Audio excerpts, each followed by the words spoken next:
Let's get to what's trending.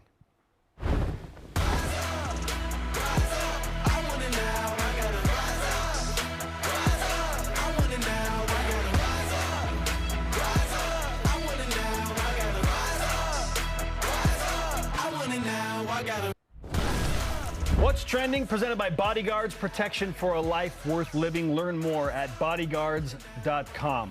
Let the coaches for BYU football cook. And they have been putting together a master menu when it comes to the transfer portal. In fact, BYU football now has the 20th ranked transfer class, according to 24/7 Sports. 20 transfers in.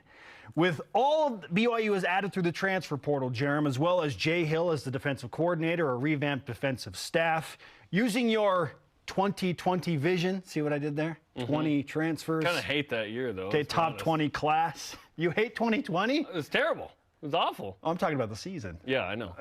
Well, the season was great, but yeah, we didn't play anybody. But yeah. Okay. That year sucked. Considering that BYU has a top 20 ranked transfer class and a new revamped defensive staff, do you believe BYU football has a better team entering this season compared to where they were entering last season? In a word, no. I do think BYU is better in certain ways, but BYU was top 25 going into the season. That was the first preseason ranked team since 2009 from BYU. Yeah, nationally You ranked? end up having a quarterback, a receiver, and a left tackle drafted in the top 5 rounds. They were all highly ranked at their position nationally, according to PFF and so on. In the case of Puka and Blake, they were top 5 at their position in terms of PFF ranking. So, and the offensive line ended up being the #1 pass blocking and #12 run blocking team in the country. It's hard to say that this year's team would be better than those things I just said, but let's evaluate things perhaps that are upgraded from last year. We hope that the defensive staff is better. The defensive staff the last couple of years did a really nice job. Obviously, last year was not good enough. Thus, they are out, and Jay Hill and the homies are in. In terms of depth at certain positions, I would say the offensive line is not better, but it is deeper, meaning the starters are not as good as last year's starters. But the depth of that O-line, I think, is better. Okay.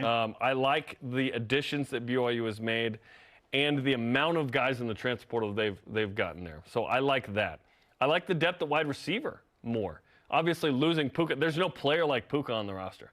But when you add Darius Lassiter and Keelan Marion and you keep a guy like Cody Epps who jumped into the portal, I think that room is deeper than it was last year, which is exciting.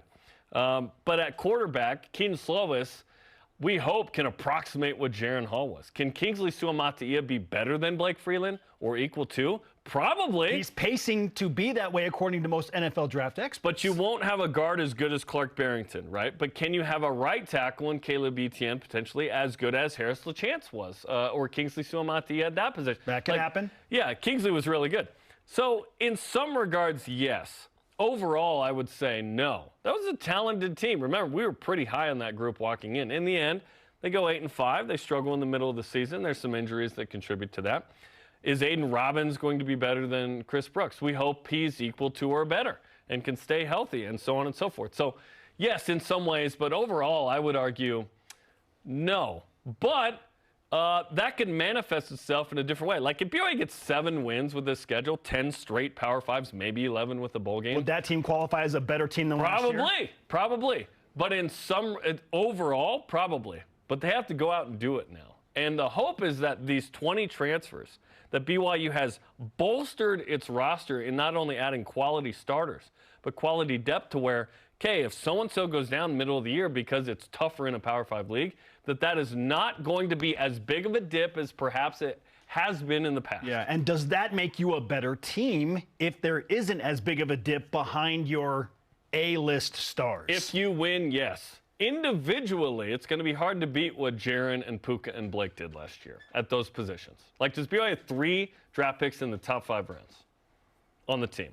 I would argue they have 1 for sure in Kingsley, and then it's TBD. Maybe Keaton Slovis gets into the top 5 if he has a year like his freshman campaign. And who else? Because you need 3. Like Cam Miller said Cody Epps is probably the 3rd most likely player drafted if he has a big season, but I think it's a stretch to think that he's a top 5 pick. Yes, like a top 5 round pick. Yes, and it's not, I'm not saying the NFL draft is everything. I'm just saying that's a big deal, though. first and foremost is, what's your record? How'd you fare? How'd you play in those games, right? Well, we'll see, man. I'm certainly excited about this team, but last year had some real good talent. Yeah, my immediate response was thinking just straight talent to talent, and you automatically go to, well, you lost a quarterback that just got drafted in the 5th round and a receiver that just got drafted in the 5th round, and you lost another great offensive tackle. Who was the highest pick of those 3? So is there any way that BYU could be as talented as they were going into the season at this point last year? And that's the top-end talent we're talking about. Right. Not the sort of average of what you were. But the fun debate is what you brought up, and where I naturally drifted to was, well, I feel like BYU is much deeper. I do too. I just feel like they're a deeper team overall than they were going into last season. We were all kind of hanging on, especially at the skill positions where it's like, oh man, if some of these guys get hurt, what does BYU have behind Jaron Receiver, Hall? we asked that behind question. Puka Nacua and Gunnar Romney, and we found out, unfortunately, Puka going out after week 1, and Gunnar Romney was unhealthy for much of the season. Played in like 2 games. To the credit of Cody Epps and Keanu Hill and Chase Roberts, they were kind of thrust into this spot. But because they did have to play more than maybe we were hoping that they had to, now that builds depth as well. So BYU returns some valuable experience with meaningful game experience. And then you add all these transfers. BYU's depth is better overall, but does that mean you are a better team overall? Because who wins the games? Is it the backup middle linebacker? Only if he has to play, right? It's mostly your skill position guys who have to make a play. The line has to block well, and then Aiden Robbins got to get that first down on 3rd and 3 in the red zone or whatever. Is BYU better at running back than they were last year? Chris Brooks, I've said this, had a better year than you think. I think we kind of dump on him a little bit unnecessarily. He had 817 yards, averaged 6 yards a carry. Like, it was a good year. Was he good enough in short downs at times? No. We're hoping Aiden Robbins is pretty good there. And then what can Deion Smith bring to the table? Can he be a Lopini Katoa plus?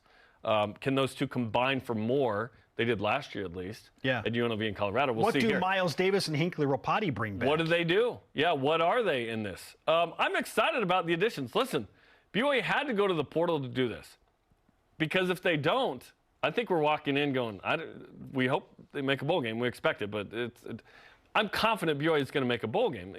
High side, maybe BYU does get into the 8-ish wins spot. But obviously the 5 to 7 win range is the cautious, realistic assessment, given we don't know what these 20 dudes are going to do exactly. Like, how good is Keaton Slovis? But we trust John Beck and Aaron Roderick a lot, right, in what they produce. Their track record is really good. But the big unknown is, how tough is the Big 12? What does Power 5 football look like? It's a wide open conference. What is it like conference. when you're on that 7th game and you're just banged up in a way that you've never lifted in the weight room, like I always say, like this before? No, but it's maybe just they haven't. Different. Maybe BYU hasn't carb loaded or protein loaded depth in this way before. In this as way, well. right? And is this staff prepared? Is this school prepared in a way that they never would have been out of the Mountain West? And in that way, the pathway to this point has been better for sure. Yeah. And again, let's say BYU has a really nice year and goes, let's say 8-5. It doesn't mean they're going to go 8-5 plus every year. Like, you've got to show up every stinking year now, and we've wanted this opportunity for BYU, so it's exciting. And listen, if you think 20 is a lot, I would say get used to 20. I think every year BYU is going to be in this space of we've got to add guys. Now, a lot of these guys will have 1 or 2 years typically. Okay. Rarely will you find I've only been somewhere for 1 year, and now I'm going to come over and have an impact. Kingsley Suamataia, to me, will be more rare than, say, a Darius Lassiter. Sure, there are a few guys. In a couple of spots, but most of the time you're going to find a guy, to me, that will have 1 or 2 years who's looking to better himself, a Deion Smith type, in his case, grad transfer. There is an exception in an unnamed 4-star that is going to be announced at some point. BYU just gets those guys from Oregon. I played there 1 year. I got 3. I'm 4. from here. I'm ready to go. Yeah, listen, ultimately it's wait and see. Like, most of these questions that we ask in the summer are, well, wait and see. But BYU's got a chance to prove itself, certainly, and quickly early in the season. I feel like it's close. I really do. It's closer than I thought. Yes, it is which close. Is exciting. It's hard to give the edge to 2023 knowing that you just lost Jaron Hall and Puka Nacua and Blake Freeland. Like, why would we? And they were a preseason top 25 team. Like, Keaton Slovis came off a year where he had, 10 touchdown passes. Yeah. You know what I mean? Like, we're hoping he recaptures the old self. Sure. For Keaton. I mean, his overall metric was, 90th best in the country as a quarterback in Pittsburgh? If Keaton came in with 30 touchdowns, 10 picks, and blah, blah, blah, we'd feel a little differently. But we're confident that Keaton can get back to that dude that we saw ourselves in 2019 in LaVell Edwards Stadium. Here's the case that just maybe 2023 is better than 2022, and it's all about defense, Jarom.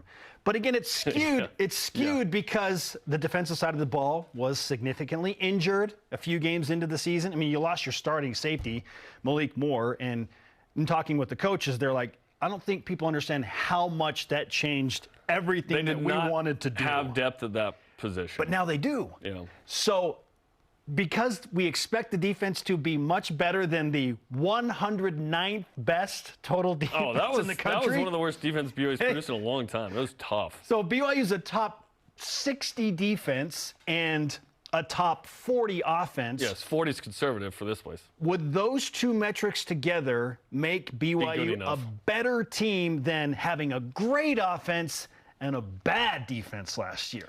We kind of tolerate that a little bit here, though, let's be honest. As long as the offense is good around here, we're like, we'll figure it out.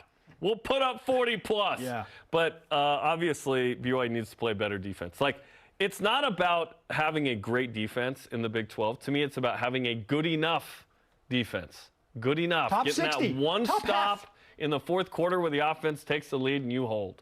Can you give me top half? Top 65? If BYU is not a big ask, bro. The 65th best defense in the country and a top 40 offense, I would take it right now. That's not a big ask. I would take it right now. Although, first year in the Big 12, just hard to know, what the stats are going to be skewed like in a Power 5. What is depth compared to your top-tier talent? And we never know how to quantify this, by the way. That's the question. Everyone says depth in fall camp. How do we know that? We got to figure out how to quantify that better.